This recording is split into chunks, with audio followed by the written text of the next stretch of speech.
আসসালামু আলাইকুম রহমতুল্লাহ বারাকাত। সুপ্রিয় মুসলিম ভাতৃবৃন্দ, আপনারা জেনে থাকবেন এবং আমিও সোশ্যাল মিডিয়ার মাধ্যমে জানতে পেরেছি,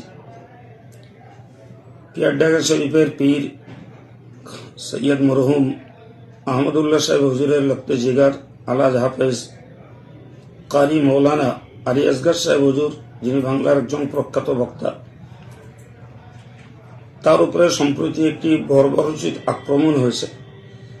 কে বা কারা করেছেন সেটা আমাদের কাছে চিহ্নিত নয়। তারপরেও আমরা তার উপরে এই আক্রমণটাকে ঘৃণা করছি এবং ধিক্কার জানাচ্ছি। অল ইন্ডিয়া সুন্নতুল জামাতের পক্ষ থেকে তার প্রতি সমবেদনা এবং তার দ্রুত সুস্থতা কামনা করছি। পাশাপাশি তার এই আতঙ্কিত জীবন থেকে হেফাজতের জন্য আল্লাহ পাকের কাছে দোয়া চাইছি। সঙ্গে প্রশাসনের কাছে দাবি করব, যারা এই বর্বরোচিত কাজ করেছে তাদেরকে চিহ্নিত করে সমুচিত শাস্তির ব্যবস্থা করা।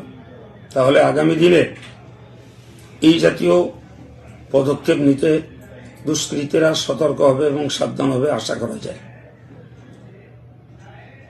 আসসালামু আলাইকুম রহমতুল্লাহ বারাকাতুহু।